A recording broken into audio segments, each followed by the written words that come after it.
So we're up to Zechariah chapter 11.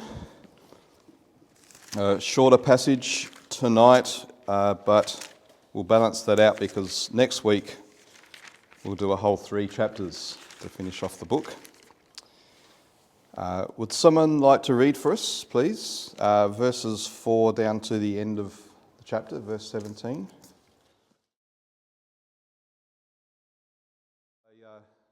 What an interesting passage, strange, maybe bizarre.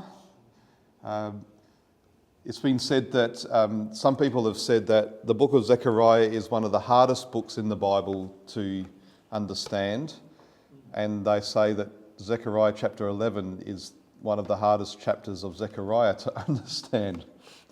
So we're going to wrestle with this tonight, and but are there any initial questions or things that come to mind just from hearing that read? Yeah, it mentions the flock doomed to slaughter without saying what these. There's no. It mentions the flock doomed to slaughter without introducing them, I guess. Yeah, so who is the flock doomed to slaughter? Who is he talking about? Yeah. It sort of reminds you of the bit in Ezekiel where it also talks about the bad shepherds. That just want to eat the animals and not look after them properly. But here it sort of does so without introducing the parties. Yeah. So the big question is, I guess, in this role play, what represents what, and who represents who, and what is being communicated here. So you might automatically just think in terms of what it was in Ezekiel, where it's the bad shepherds are the bad rulers of Israel. Yeah, could be. We'll hold those questions for the moment, because before we dig into it, I want us to think about how we should read and understand Old Testament prophecy. I probably should have done this one at the start of the series, but it comes up particularly here because this is a tricky passage to understand, and if you look at the websites and that about it, some websites will point out that there's 7 or 8 different ways that people historically have interpreted this passage, but it's important for us to understand how Old Testament prophecy works. We might often think of prophecy in terms of a prediction. So someone in the past says, this thing is going to happen, and then at some point that thing happens. Almost in the way you think of maybe Nostradamus, this idea that he predicts future events, and that's kind of it. And everyone says, oh wow, that's amazing, but what's the point? We should think of prophecy more in terms of the idea of promise. God makes his promises, and then over time, we see his promises being fulfilled. And the good way to think of it is in terms of what I've called here multiple horizons of prophecy. So this is just one example. We've got Joel, the prophet Joel, who lived 830 to 800 BC. And there's a book, the book of Joel, and in that book he talks about what he calls the day of the Lord. So he's telling the people in 830 to 800 BC, the day of the Lord is coming, and he describes it as a day of judgment. It's described using the imagery of a locust plague that comes in and completely eats all the greenery and devastates the land. This is the image. Now, when Joel is making that prophecy, the first direction he's actually looking is backwards. And as he looks backwards, and he's calling the people to look backwards, they look back to what God said even before that when he gave his law. And he told the Israelites, when you come into the land, you are to obey my laws, and if you obey my laws, you will be blessed. The land will be fruitful. But if you disobey, if you walk contrary to me, turn to other gods, then you will be cursed, and that will be seen in the land, that I will devastate the land if you disobey me. So that would be God's judgment on them. So that's part of God's covenant faithfulness. He's made a promise in the past, which he will keep his promise. If he says, if you disobey me, there will be consequences, then he will be true to that promise. So Joel is calling the people to look back to remember what God has said. And then he looks forward. And he points the people to look forward. And about a century or so after Joel is when the army of the Syrians came up against Joash, the king of the northern kingdom of Israel. And that's when they conquered and they captured the people and took them off into captivity, and they devastated the land in doing so. So in a sense, there's kind of a partial fulfillment of this. The people of Israel disobeyed God, and God's judgment, partial judgment, was many of them were carried off into exile. As he keeps looking forward, there's another. You know how if you're out walking, bushwalking, and you're climbing the hill and you think, I'm almost at the top. And then you get there and you realise, no, it's just a ridge and there's more to go. And you see the mountain peak is further up. And then you get to that one and realise, no, that's not even the last one. That's a bit what it's like with this Old Testament prophecy. Another 200 years pass, and then the same thing happens to the southern kingdom of Judah, because they are walking contrary to the Lord, turning to other gods and disobeying God's law. And so Nebuchadnezzar, king of Babylon, came with his army against Jerusalem. And so the day of the Lord, this day of judgment, is kind of happening, but kind of in partial ways through history. But even then, it's not the full expression of what Joel says in his prophecy. So he keeps looking even further forward, pointing people that was the contextual or preparatory. These are my terms, they're not official theological terms you'll find in the textbooks. But these unfolding events, God's judgments happening, that are still pointing forward to the day when that prophecy will fully come to pass. Keep looking forward, and finally you get there. So Peter, and this is the passage we'll hear on Sunday morning, actually, when Peter is there on the day of Pentecost, and he's speaking to the big crowd of Jews, and he says, this is what was uttered through the prophet Joel. So Peter says what's happening now, finally, is the fulfillment of Joel's prophecy about this day of the Lord, a day of judgment on God's people. But what is it, those who know Acts chapter 2, what is it that Peter is telling the people about when he says this is what was uttered through the prophet Joel? In the last days I will pour out my spirit. In the last days I will pour out my spirit. And what does the pouring out of the Spirit then result in? What is the immediate result of the Spirit? This is a test to see if people were listening to my sermon last Sunday. They were speaking in other languages. For what purpose? They were telling the assembled crowd what God has done in all the different languages. Yeah. And then Peter stands up and he tells them about Jesus. So, the Spirit is poured out with the express purpose that now Jesus might be declared to the people and amongst the nations. And what we'll see on Sunday is there was also a solemn warning to the Jews that this will be judgment upon you if you do not receive Jesus as your Messiah.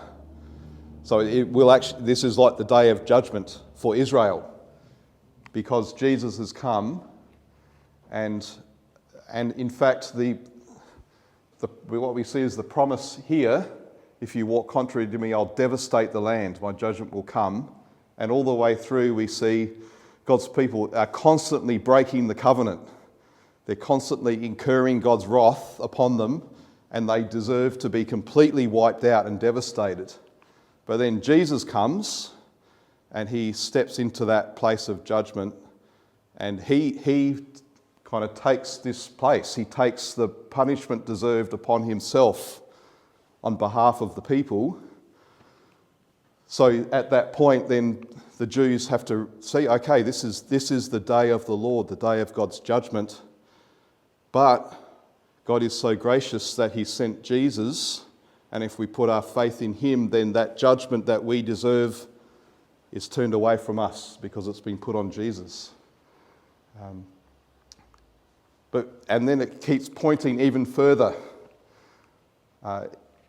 into what we might call the overlap of the ages, because the New Testament also talks about the day of the Lord, which is referring then to the final day of judgment, when everyone will stand before God's throne and be judged as to whether they have trusted in Jesus or rejected Jesus. And at that time, the whole earth will be, what it says there, heavenly bodies will be burned up, dissolved, the earth and the works that are done on it will be exposed. There's a picture of the land being devastated, isn't it? But in doing that, God will do that and then create he will renew creation, and it'll be a new heavens and a new earth. So in Jesus, the prophecy has been completed. It's been fulfilled in Jesus. So in Hebrews 4:7, it says he appoints a certain day in the past, calling it today. And it says now, today, we are living now in the today when God has fulfilled that prophecy. 1 Corinthians 10:11 says, us, talking about us, on whom the end of the ages has come, which means all of God's promises have been fulfilled in Jesus, and now we are in this period here known as the end of the ages, or the last days is this time, and we're somewhere in there between Jesus' first coming and then Jesus' second coming, which will be the final judgment, when he'll make the new heavens and the earth. It says, look, I make all things new. And that will be when everything is consummated. To him be the glory both now and to the day of eternity. Amen. So, and the reason the word consummated is used to refer to that is because it's like a marriage. We could think of this here is the time of engagement or betrothal. Jesus has come and he's died, he's laid down his life to redeem his bride, the church, and we are now betrothed to him as our husband. And when he returns, that will be like the wedding feast, and then the marriage will be consummated.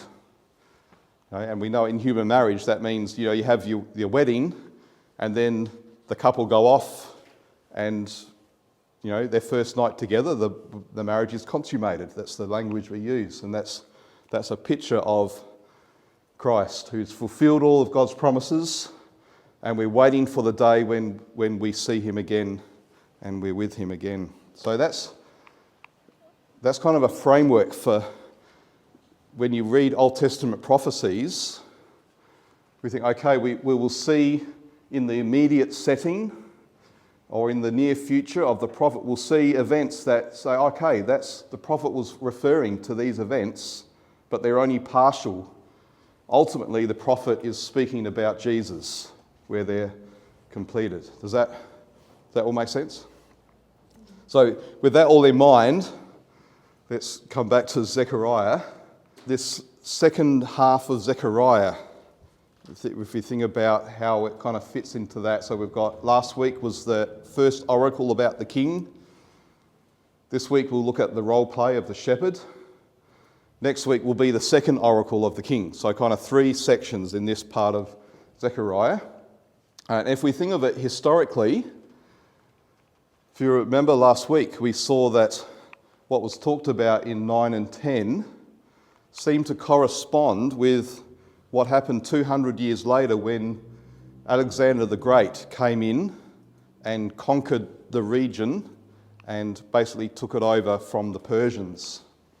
So there's kind of this partial fulfillment in the Greeks taking over. Some have looked at Zechariah 11 and say, well, that seems to correspond to what happened in 63 BC and onwards when the general Pompey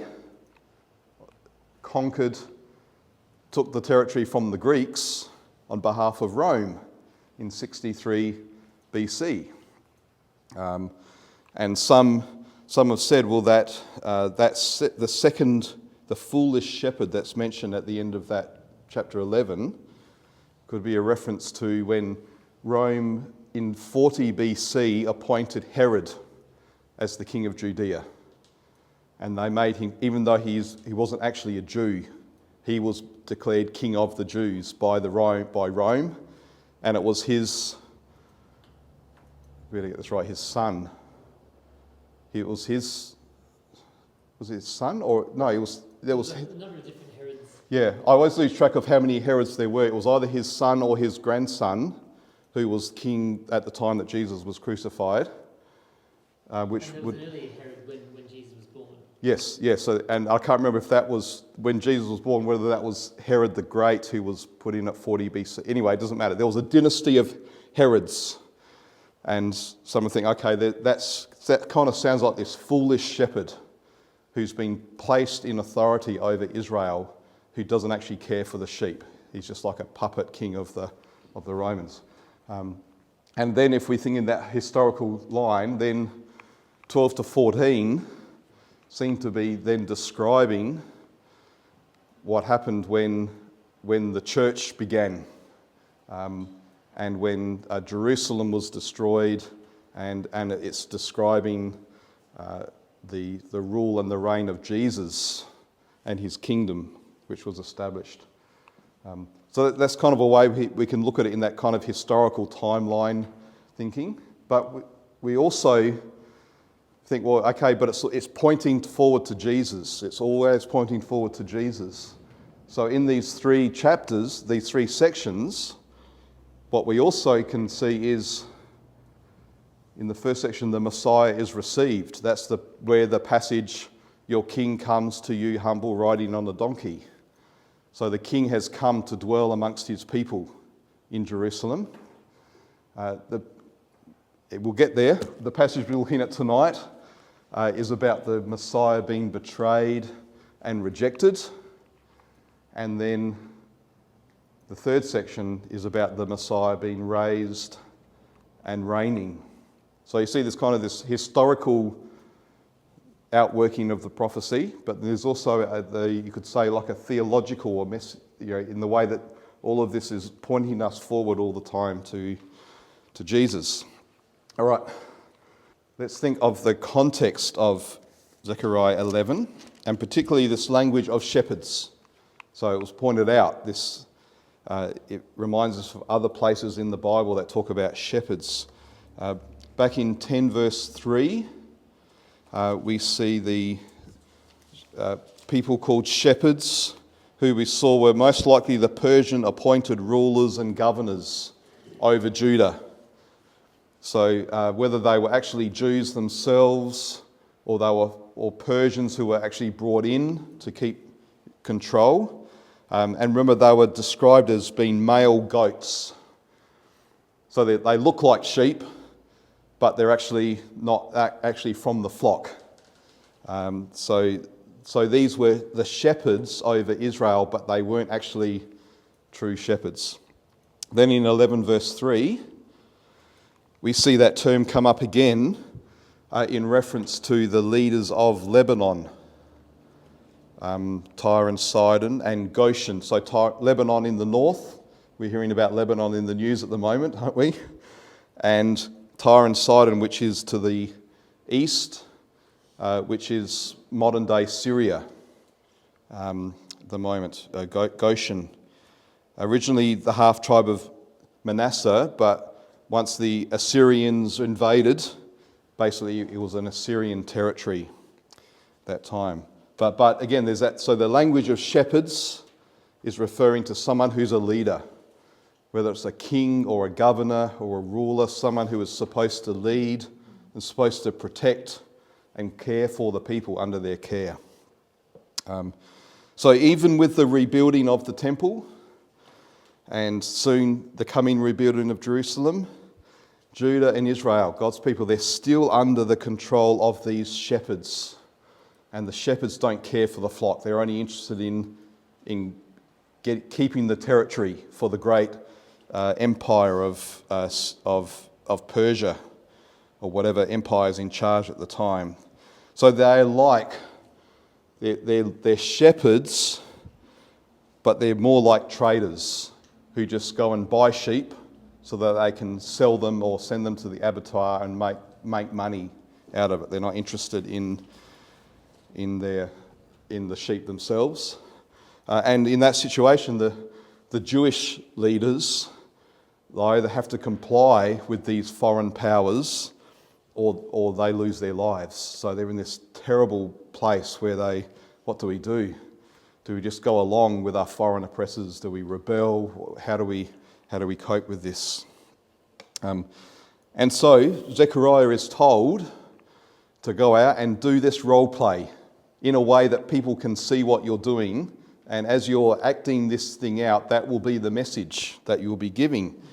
So it's like it's an apocalyptic vision, like the earlier visions in the book, but this time instead of him seeing it, he actually has to act it out for everyone else to see. So I keep forgetting to click through. What is the picture painted by his enacted apocalyptic vision? Firstly, we see that the scenario is there are some traders. They own a flock of sheep with the intention of sending them to the abattoir. So the flock doomed to slaughter, right? They're only there because one who owns them is going to send them for their meat and their skins and whatever he can get from them in profit. Now these businessmen, these traders, they would employ hired hands to manage the sheep. They need someone to look after all these sheep they've purchased before they're sent off to be slaughtered. And so Zechariah is told, go and get a job to be one of these hired hands, one of these shepherds, so to speak, who's just there to keep the flock there until they go and get slaughtered. Then he takes two staffs, like the standard shepherd's tools. A shepherd would actually have two staffs. If you think of Psalm 23, your rod and your staff comfort me. So it's thought they would have a long staff with the hook that would be used to pull the sheep into line or rescue them from falling down a hole or something, and then a shorter stick they would use for other purposes, and they'd also use their staff to fight off wild beasts. But they'd have these two staffs, and each staff represents a key part of, we're told here, of God's covenant relationship with his people. What's the first one? The first staff? Favour. Or the word is literally kindness. So God's promise, his covenant promise to be kind, to do good to his people Israel, is the staff favour. The second one he calls union. The promise that his people, whom he's promised to be kind to, will be united people. They'll live in harmony with one another, no divisions or separations particularly in this context of the northern kingdom, the split kingdom, the north and the south. The promise that one day they will be reunited and become one people again. Okay, what does he do next? Verse 8, there's a broken relationship. Oh no, sorry, verse 8a. Oh yeah, it says he destroys the 3 shepherds. This phrase it's a little bit tricky to understand. It probably means that there are other people, other hired hands, and he's got rid of them. He's fired them. He's taken over their role and got rid of them. Some commentators, if you're thinking of that historical timeline, suggest that it's not a reference to 3 individual people, but to 3 types of shepherds. And they say, well, in Israel, there were 3 types of leaders. What were the 3 types of leaders in Israel? Anyone remember? Prophets, priests and kings. Prophets, priests and kings. They were the shepherds of Israel. With pretty much with the Romans coming in and taking over, and particularly after the Romans destroyed Jerusalem in 70 AD, the Jews today don't have prophets or priests or a king. So they say that's talking about the time when those 3 roles would actually be lost and abolished for the actual ethnic people of Israel. Some others think maybe it's referring to, at the time of Jesus, there were 3 main groups amongst the Jews. There were the Pharisees and the Sadducees and the Zealots, and each of them had a different idea about how the kingdom of God was going to come. And they actually correspond a bit to prophet, priest and king, because the Sadducees, they were priests by and large. And so they considered that the way that the kingdom of God would come would be to continue the work in the ministry in the temple and offer sacrifices. And that's how it would come. So they were the priestly people. The Pharisees, well, they were the Bible guys, right? They were big on the law, teaching the law. And they said the way the kingdom of God will come is that if we all just obey God's law perfectly, then God will come and set up his kingdom if we follow the words of the prophets. See, so they kind of like the prophetic. And then the Zealots, they were the ones who said, we just need to rise up and overthrow the Romans and set up our king in Jerusalem. So a political solution. So they were kind of like, no, the solution is the king. And so that's another thought, that those 3 camps within Judaism would come to an end when the Messiah comes. But I think for the sake of this story, we understand, okay, there's a few people there, and Zechariah basically gets rid of the other shepherds, so he's the only one looking after this flock that's doomed to slaughter. But his relationship breaks down with them. We're told that he is impatient with them and they detested him. So, a Middle Eastern shepherd is supposed to know their flock, and the sheep know his voice, and he knows them by name and they recognise him, but this relationship is not happening. He's impatient with them, they despise him. So what does he do? The sheep are treating him not as a true shepherd, they're treating him as a hired hand, because they know he's just going to send them to slaughter. So what does he do? He gives up. I will not be your shepherd. What is to die? So he leaves them to their fate. I give up. You can all go and die. In fact, you can turn on each other and eat one another's flesh. So he just gives them up to their fate to be slaughtered. What does he do then? He breaks his staff favour, which So he's revoking his promise to be kind to them, to do good to them.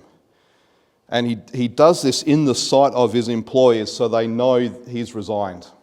Like, this is his official resignation. Break my staff, job contract annulled. They know he's resigned. They know this is the word of the Lord. Like, final.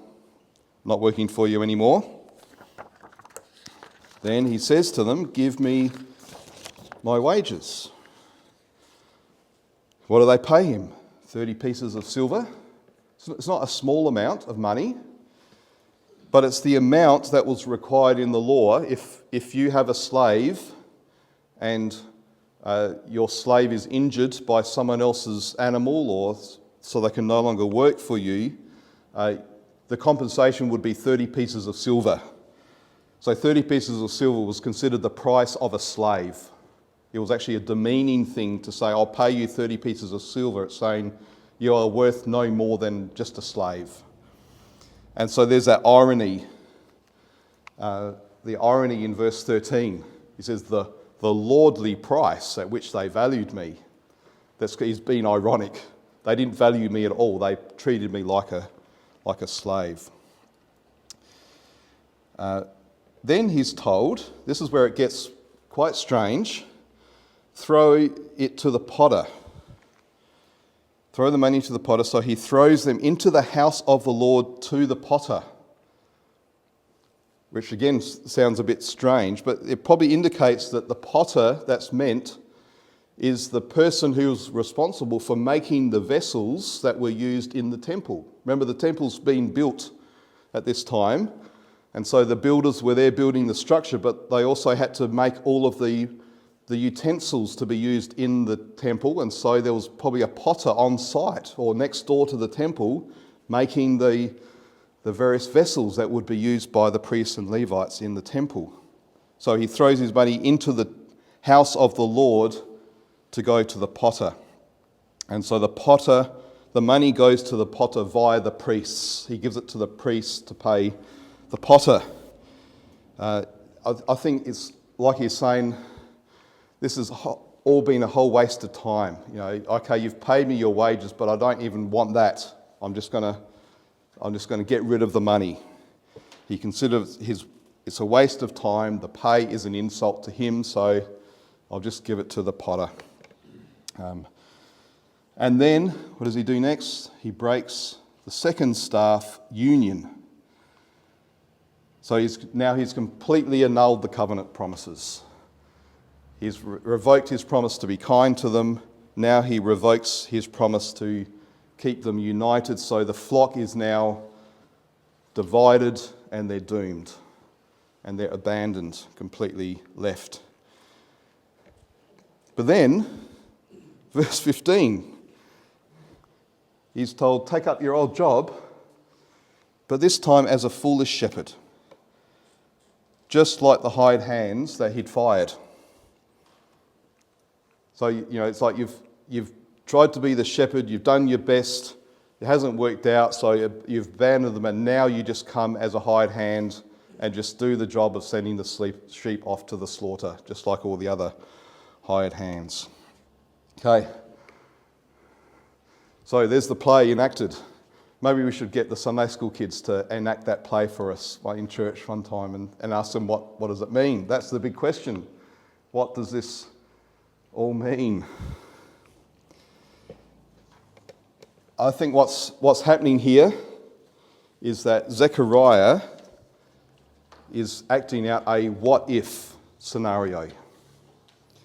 Imagine if the Lord was just like a worldly king and the Lord behaved as king of Israel, of his people. Imagine if he acted the same way that an earthly king acts, like the king of Persia or Babylon or whoever.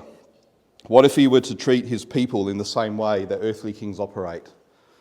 What if he started out with his promise to favour them and keep them as one, but when Israel despised him and turned from him and worshipped other gods, he then gave up and went back on his promises, and he left them to be completely destroyed by their foreign oppressors?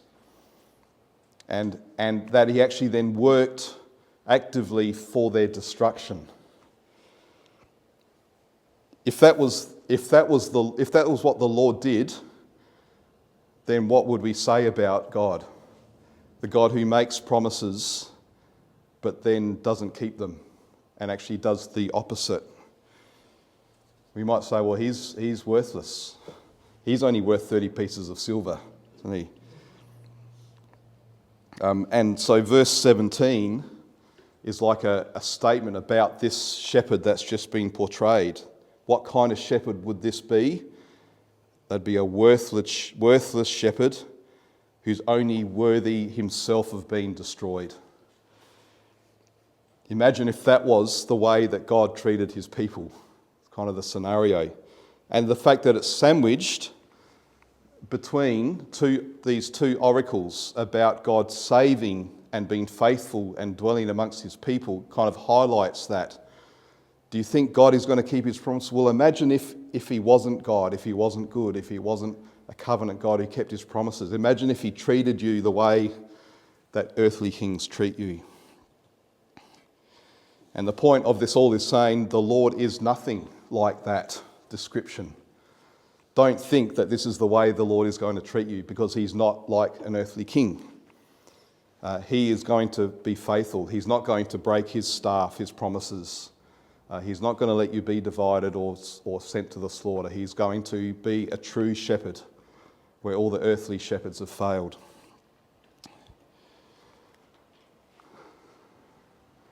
Now let's think about the New Testament fulfillment of that, how that all points us forward to Jesus. And what we see in Jesus is we see this scenario played out in real life, but with two twists, if we think about what actually happened with Jesus, the true King.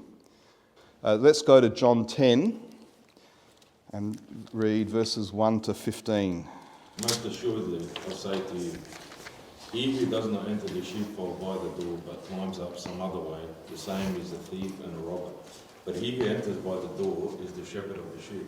To him the doorkeeper opens, and the sheep hear his voice, and he calls his own sheep by name and leads them out. And when he brings out his own sheep, he goes before them, and the sheep follow him, for they know his voice. Yet they will by no means follow a stranger, but will flee from him, for they do not know the voice of a stranger. Jesus used this illustration, but they did not understand the things which he spoke to them. Then Jesus said to them again, most assuredly I say to you, I am the door of the sheep. All who came before me are thieves and robbers, but the sheep did not hear them. I am the door. If anyone enters by me, he will be saved, and will go in and out and find pasture. The thief does not come except to steal and to kill and to destroy. I have come that they may have life, and that they may have it more abundantly. I am the good shepherd. The good shepherd gives his life for the sheep. But a hireling, he who is not the shepherd, one who does not own the sheep, sees the wolf coming and leaves the sheep and flees, and the wolf catches the sheep and scatters them. The hireling flees because he is a hireling and does not care about the sheep. I am the good shepherd, and I know my sheep and am known by my own. As the Father knows me, even so I know the Father, and I lay down my life for the sheep. Okay, so see how Jesus takes on that shepherd imagery to describe himself, and he's saying, I am the good shepherd. So Eric mentioned Ezekiel. There's a passage in Ezekiel 34 where God says, the shepherds you have over you, they're like traders. They're slaughtering you. They're eating you. Like they're not true shepherds. And God says, I will step in and I will be the shepherd of my people. And so the Jews are thinking, okay, when's that going to happen? And Jesus comes and he says, I'm the good shepherd. I am the Lord now coming to be a shepherd of my people. Stepping into that role. He is the good shepherd. He's taking over from the human shepherds. I myself will be the shepherd of my sheep, is what it says in Ezekiel 34. And see how he contrasts himself then with these other people, the thieves, the strangers, and the hired hands, who kind of pretend to be like shepherds, but they're not true shepherds. They're only there for their own gain in the end. And did you notice the emphasis there on the care, the kindness that Jesus shows towards his sheep? I lay down my life. There's favour. And he says there in verse 16, and I have other sheep that are not of this fold. I must bring them also, and they will listen to my voice. So there will be one flock, one shepherd. So there's union, one people under this good shepherd, Jesus. So Jesus, as the good shepherd, will not be like this bad shepherd of Zechariah 11. He will establish the covenant. He'll guarantee the covenant promises. He won't annul them.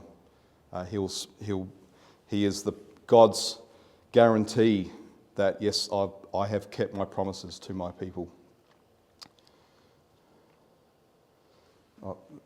There we are. Jesus, as the good shepherd, will not be like the bad shepherd of Zechariah 11.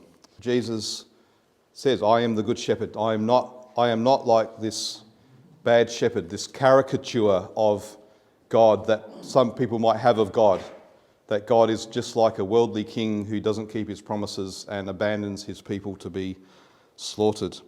But as I said, we see this played out in Jesus' life, but there's a couple of twists we see in Jesus when we compare what Jesus does to this passage. The first thing, let's go to Matthew 27. And what we'll see in Matthew 27 is really, I guess you could say this is a confirmation